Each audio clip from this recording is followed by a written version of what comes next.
Print on demand will not make you rich. That's the biggest mistake beginners make when trying to make money online. They start a print on demand store expecting easy sales, but after months of work, they barely make any money.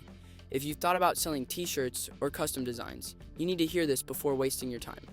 First, let's talk about how print on demand actually works. Print on demand, or POD, is a business model where you sell custom designed products, but instead of printing them yourself, a third-party company does it for you. You upload your designs to a platform like Printful or Printify, and they handle printing, packaging, and shipping whenever someone orders from your store. The biggest benefit is that you don't need to buy inventory up front. You don't need to own a printer, store boxes of t-shirts in your house, or worry about shipping orders yourself. The POD supplier takes care of all of that. It sounds perfect, right? You focus on designing, they do the rest. But here's the problem. POD is not as profitable as people think. Most print-on-demand products have low profit margins. Let's say you're selling a t-shirt. If you use a platform like Printify, a basic cotton t-shirt with printing might cost around $12 to $15. You list it on your store for $25, so you think you're making $10 to $13 per sale. But after platform fees, transaction fees, and marketing costs, you're left with $3 to $5 per shirt. This is where most beginners get stuck. They assume they'll sell tons of shirts every day, but sales don't just happen automatically. You need marketing, you need traffic. If you're running paid ads, that $3 to $5 profit per shirt might not even be enough to cover your ad spend. If you rely on organic traffic like SEO or social media, it can take months before you see consistent sales. That's why so many beginners give up. They aren't making enough money to justify the effort. Another issue with POD is quality control. Since you don't print the products yourself, you don't get to see them before they go out to customers. Sometimes print quality is inconsistent. Maybe a design prints too small or the colors look off. Customers don't know that a third-party company is handling production, so if they get a bad product, they blame you. Bad reviews can destroy a store before it even gets off the ground. There are also some limits when it comes to branding and customization. You can't add neck tags with your brand's logo, special packaging, or custom inserts to make your brand stand out. Most POD platforms only allow basic front and back printing, so if you want something more unique, like sleeve prints or all-over prints, you're out of luck. So does that mean print on demand is useless? Not at all. POD is actually an amazing tool, but only if you use it the right way.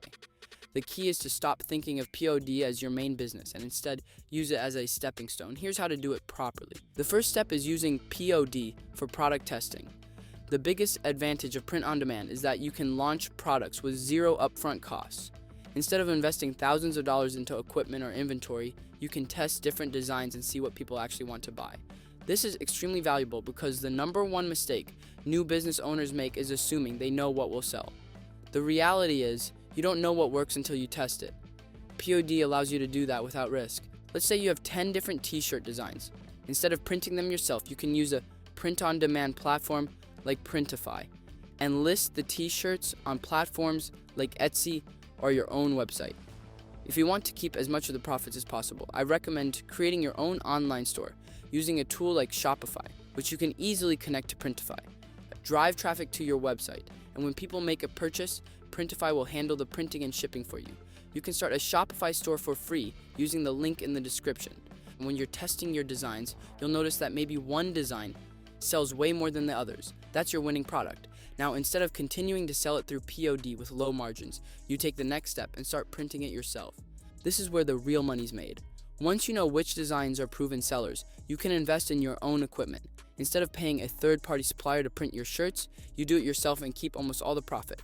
Now, most people assume buying printing equipment is expensive, but that's not true. You can get started with a basic setup for around $1,500. If you've made sales through print on demand, you can reinvest those earnings into equipment that lets you print higher quality shirts at a fraction of the cost. A great entry-level option is a white toner printer, like the Uninet iColor 560. White toner printers are perfect for beginners because they're easy to use, require little maintenance, and let you print on a variety of materials. You're no longer limited to just t-shirts. You can expand into hoodies, tote bags, mugs, hats, and even home decor. Unlike other printers that require expensive ink or special pre-treatment, white toner printers use a transfer system that makes printing simple and efficient. With your own printer, your cost per shirt drops dramatically. Instead of paying $12 to $15 per shirt through POD, you could produce the same shirt for around $4 to $6. That's a huge difference. If you're selling a shirt for $25, you're now keeping $15 to $20 in profit per sale, instead of just a few dollars. But here's the best part, you don't have to stop using POD entirely. Keep using print on demand for product testing and expansion. Whenever you come up with a new design, list it on your POD store and see how it performs. If it sells well, print it yourself to maximize profits. If it doesn't, no harm done. You didn't waste money printing inventory that doesn't sell. This strategy allows you to scale without taking big financial risks. Once your business grows and you start selling in higher volumes, it's time to upgrade again. If you're moving hundreds of shirts a month, a direct-to-film DTF printer is the next step. DTF printing is one of the best methods for high-quality custom apparel because it offers vibrant colors, strong durability, and lower production costs. The Sublistar A3 Star 4 is a great option for scaling businesses. With a DTF printer, you can bring your cost per print down to as low as $2 to $3, making it easier to offer competitive pricing and increase profit margins even further. At this point, your business has transformed from a simple POD store into a real profitable brand. Instead of selling generic designs on a third-party platform, you're printing your own products, controlling the quality and maximizing your earnings. You can add custom branding, improve packaging, and create unique designs that competitors can't copy. Customers will notice the difference, and that's what leads to repeat business and long-term success. This is the right way to build a print business in 2025. Don't fall into the trap of relying solely on print on demand. Use it as a research tool, transition to in-house printing for better profits, and scale up with a DTF printer when your business is ready. This strategy allows you to start with almost no money, minimize risk, and gradually build a brand that actually makes money. Have you tried print on demand before? What role does it play in your business? Let me know in the comments, and if you found this helpful or interesting, don't forget to like and subscribe for more videos like this.